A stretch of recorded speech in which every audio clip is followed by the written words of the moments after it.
students in your class? In that class, 9. And that is pre-algebra. Yes, Math 8 pre-algebra.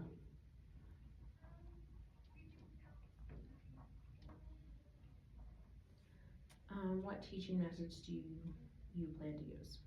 So I like to use direct instruction, high-level questioning, work time in the classroom.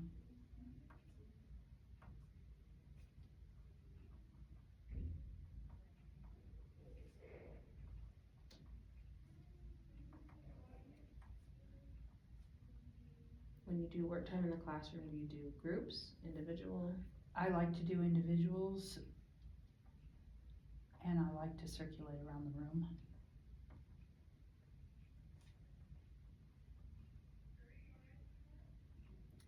What student outcomes do you expect from this class? I expect them to master grade level standards.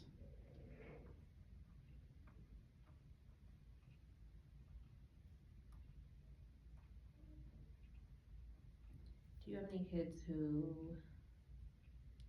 are they all on the track for a regular graduation No. certificate?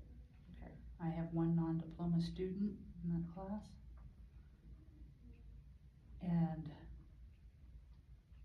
1,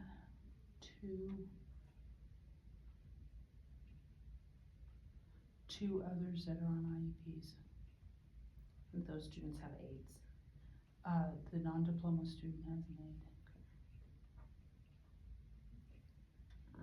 Which aspects of subjects, content, and instructional skills will be the focus for this classroom So observation? we're doing a unit on bivariate data,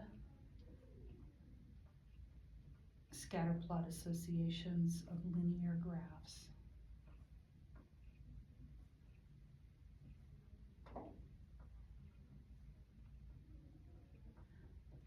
Best fit lines,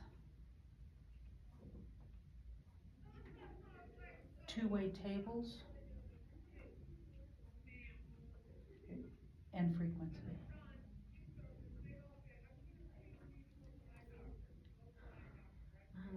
How will student learning be assessed?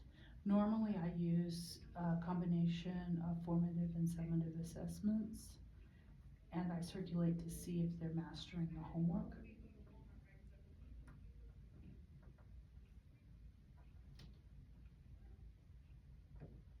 They get credit for homework? Yes, they get credit for completion. Okay. I do not give homework outside of the class, so it's technically classwork Okay. because it's an equity issue. If you have parents who don't understand the math, the kids go home and they're compounding errors. And if you have parents who do understand the math, then those kids are getting additional instruction, leaving the gap to widen.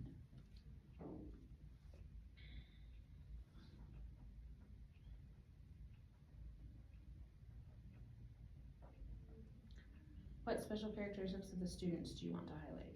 So in this particular class, this is our on grade level and our below grade level kids.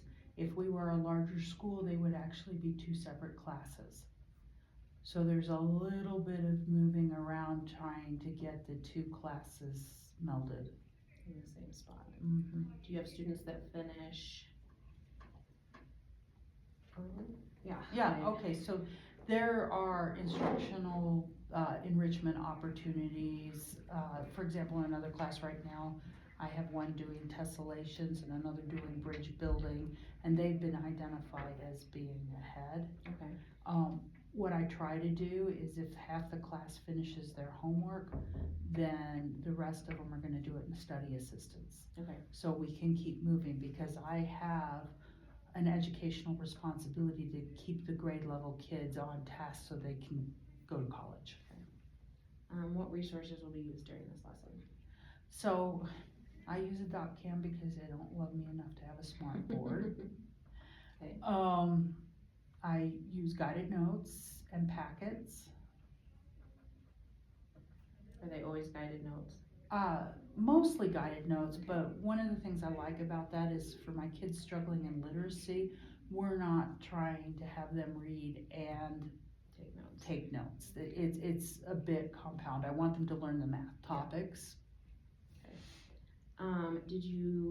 Is this a lesson you created yourself, or is it from a set curriculum?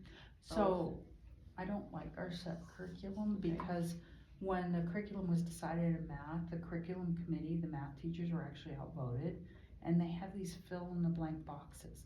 Well, the kids don't learn unless they write the whole equation and they solve the whole equation. So we've gone back to covering the same standards in the order of the textbook, but they're gonna have questions and problems that I've created Okay, or that I've gotten from Teachers Pay Teachers or Okay. from older textbooks. It's kind of a hybrid. okay.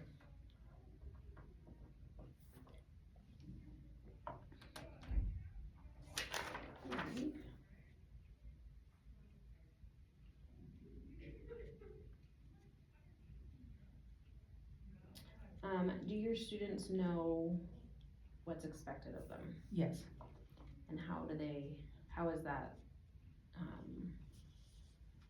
Okay, so for example, in the beginning of my class, Mhm. because we're a rural Title I school with 85% on free and reduced lunch, when they have their notebook, their calculator, and their pencil out before the class opens, they can come get a Pop-Tart or a snack, and they can sit down during the lesson. okay, They know that the conversation needs to be about math, and they know that they have to be on task.